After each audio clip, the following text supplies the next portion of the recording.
సంక్షేమ పథకాలు ఉండవు. 5 years బ్యాక్ ఆప్కాస్. ఇప్పుడు జాయిన్ వాళ్ళకి అదే శాలరీ, 12 సంవత్సరాలు బట్టి చేస్తున్నా అదే శాలరీ పెంచారు సార్. 7,000 నేను సర్వీస్ చేసి ఇప్పుడు జాయిన్ అయిన వాళ్ళకి కూడా అదే శాలరీ. నేను 12 సంవత్సరాలు బట్టి చేస్తున్నా కదా అదే శాలరీ. దానికి అన్నమాట జీతాలు పెంచాలి. గతంలో చంద్రబాబు నాయుడు గారే జీతాలు పెంచారు. జగన్మోహన్ రెడ్డి గారు వచ్చిన తర్వాత 1 రూపాయి పెంచలేదు.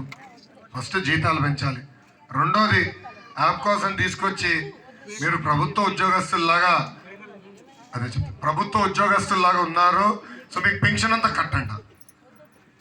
మీకు ఫస్ట్ కార్డు కట్ చేశారు, దాంతో ఆరోగ్యశ్రీ పోయింది, స్కూల్ ఫీ రీంబర్స్మెంట్ పోయింది, మొత్తం పోయింది. అలానే ప్రభుత్వ ఉద్యోగస్తులకి ఇచ్చే జీతాలు మనకి ఇస్తున్నారా? లేదు, దరిదాపులో కూడా లేవు. సో ముందల జీతాలు పెంచాలి నెంబర్ 1. రెండోది అవుట్సోర్సింగ్ ఉద్యోగస్తులకి గతంలో సంక్షేమ కార్యక్రమాలు వర్తించేది, ఆ విధానమే మళ్ళీ మేము అమలు చేసే బాధ్యత తీసుకుంటాం. ఓకేమా? కొన్ని రిక్వెస్ట్ చేశారు నన్ను పాదయాత్రలో, సీనియారిటీ గుర్తించండి, దాన్ని బట్టి ఇంక్రిమెంట్స్ కానీ ఎన్ని చేస్తే బాగుంటుందని నన్ను కల్చర్ పాదయాత్రలో కొంతమంది. అంటే అప్పుడంటే అందరు భయపడ్డారు బయటకు వచ్చి మాట్లాడడానికి. సో రహస్యంగా నన్ను కల్చర్ పాదయాత్రలో కెమెరా లేని సమయంలో నాకు చెప్తా ఉన్నారు. అదంతా నాకు చెప్పారన్నా, అదే గుర్తిస్తున్నాను. Thank you sir. నమస్కారం అండి. నమస్కారం అండి. మా ఈ కొండ ప్రాంతంలో 40 ఏళ్ళ నుంచి ఉంటున్నాం సార్. అయితే దీనికి నల్లారి కిరణ్ కుమార్ గారి గవర్నమెంట్లో 201A అని చెప్పేసి అంతకుముందు రిజిస్ట్రేషన్స్ ఉంటాయి సార్. ఇప్పుడు ఆ రిజిస్ట్రేషన్స్ అన్నీ ఆగిపోయినాయి సార్. దానివల్ల ఏంటంటే ఇంత బిల్డింగులు కట్టుకుంటున్నాం కానీ దానివల్ల లోన్లు కానీ ఎడ్యుకేషన్ లోన్లు కానీ ఏమి రావట్లేదు సార్. దానికి మన గవర్నమెంట్ వచ్చాక ఏమన్నా హామీ? First year I'll take care of it.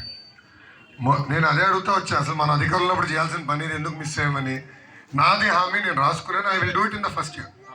తాగునీరు కూడా సరిగ్గా లేదు సార్. నేను హామీ ఇచ్చా కదా. అది ఏమైందంటే మెయింటెనెన్స్ కూడా డబ్బులు ఖర్చు పెట్టాలి. ఇప్పుడు శాండ్ బెడ్ ఫిల్టర్స్ ఉంటాయి, అవి మార్చాలి, పంప్స్కి మెయింటైన్ చేయాలి, దానికి కూడా డబ్బులు ఈ ప్రభుత్వం కేటాయించట్లేదు. అది కేటాయిస్తాం, ఇంప్రూవ్ చేసే బాధ్యత నేను తీసుకుంటాను. నాది హామీ. నేను హామీ ఇచ్చాను. First year I take care. Maximum first year, maximum time, అంటే కొంచెం ఎక్కువ టైం పెట్టుకుంటాం. మళ్ళీ మీరే అడుగుతారు కదా, అంటే పరదాలు కట్టుకుని తిరగాలి జగన్మోహన్ రెడ్డి గారు. First year I will deliver that promise. Thank you. ఓకేనమ్మా తల్లి. ఇప్పుడు మీరు అడిగిందంతా నేను చేయాలంటే మీరేం చేయాలి చెప్పండి. ఇప్పుడు గట్టిగా చెప్పండి తల్లి. మీకు 2 ఓట్లు ఉంటాయి. మొదటిది ఎంపీకి, రెండోది ఎమ్మెల్యే అభ్యర్థికి. ఎంపీ అభ్యర్థిగా పెమ్మసాని చంద్రశేఖర్ గారు పోటీ చేస్తున్నారు. నాలాగనే యువకుడు, ఉత్సాహవంతుడు, 6 అడుగుల అందగాడు ఆయన. మీరు చూశారు, 5 కంపెనీలు స్థాపించారు, అద్భుతంగా సక్సెస్ అయ్యారు. కరెక్ట్గా సంవత్సరం క్రితం వచ్చి నన్ను కలిసి మళ్ళీ ప్రత్యక్ష రాజకీయాల్లోకి రావాలనుకుంటున్నాను అన్నారు. నాన్న ఈ ఎండలు మీరు తట్టుకోలేరు, ఈ దుమ్ముదూలు మీ వల్ల అవ్వదు, అసలు మీకు చెమట వాసన తెలియదు కదా అన్న. కానీ చూడండి ఈరోజు ఎట్లా తిరుగుతున్నాడు. 6 నిమిషాలు కష్టపడుతున్నాడు ఆయన. ఆయన ఆలోచన ఒకటే. ఆయన ఆలోచనలో వాడి కంపెనీలు స్థాపించారు, అద్భుతంగా సక్సెస్ అయ్యారు. అదే ఆలోచనలో ప్రజల సేవ కోసం వాడాలి, ప్రజల జీవితాల్లో మార్పులు తీసుకురావాలని అనుకున్న వ్యక్తి పెమ్మసాని చంద్రశేఖర్ గారు. అందుకే తల్లి వచ్చే ఎన్నికల్లో మీకు 2 ఓట్లు ఉంటాయి. తెలుగుదేశం, జనసేన, భారతీయ జనతా పార్టీ బలపరిచిన అభ్యర్థిగా ఎంపీ అభ్యర్థిగా పెమ్మసాని చంద్రశేఖర్ గారు, ఎమ్మెల్యే అభ్యర్థిగా మీ లోకేష్.